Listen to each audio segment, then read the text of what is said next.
हम और संसार में हमारा समय।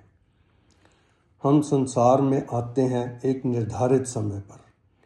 आने के साथ ही हमारा जाने का समय भी निर्धारित हो जाता है, अर्थात यहाँ रहने का समय निश्चित या फिक्स हो जाता है। इस लिमिटेड समय का हम सदुपयोग करते हैं या दुरुपयोग हम पर निर्भर करता है। संसार में पहुँचते ही जीवात्मा को एक शरीर मिल जाता है और वह मनुष्य बन जाता है। मन, बुद्धि, इंद्रियां, जीव अपने साथ लाता है और कर्म करने के लिए स्थूल शरीर संसार देता है और समय परमात्मा देता है। जीवात्मा और स्थूल शरीर से बना हुआ मनुष्य संसार में अपने समय का उपयोग कैसे करता है, कुछ बिंदुओं से जानते हैं। पहला बिंदु है पलना। जन्म के समय मनुष्य का शरीर निर्बल, बुद्धिहीन और आश्रित डिपेंडेंट होता है।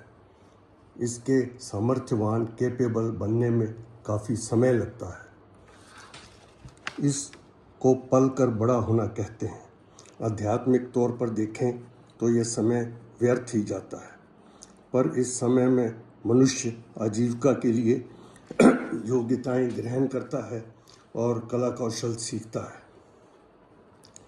इतना समय लगाने के बाद अब वह पलकर कर्म करने के लिए तैयार है। ये हुआ पलना। अब आता है पालना। अब वह सामाजिक रीति रिवाजों के अनुसार अपने सुख, आराम और वंश वृद्धि के लिए एक परिवार एकत्रित कर लेता है और परिवार के भरण पोषण के लिए, उसकी सुख सुविधा के लिए मेहनत करता है, सकाम कर्म करता है और वस्तुओं का संग्रह करता है। फिर एक दिन अपने सुख सुविधाओं से भरे हुए मकान के मध्य में खड़े होकर कहता है कि मैं फलाना और ये परिवार, मकान, सामान मेरा, मैं मालिक। वह इन सबसे सुख लेने लगता है और भोगों में डूब जाता है। अब आता है टालना। यहाँ तक आते आते मनुष्य अपने मन बुद्धि में यह विचार पक्का कर लेता है कि मैं अपनी मेहनत से इकट्ठी की हुई परिवार, सामान और शरीर से सुख भोग लूँ, परमात्मा को बाद में प्राप्त कर लूँगा। कुछ दिन मंदिर जाऊँगा, कुछ दान पुण्य करूँगा, नाम जप करूँगा और परमात्मा मिल जाएगा। इसे कहते हैं टालना। पलने, पालने और टालने में समय फिसलता चला जाता है, शरीर कमज़ोर और इंद्रियां शिथिल हो जाती हैं। तब कर्मों का वेग थम सा जाता है।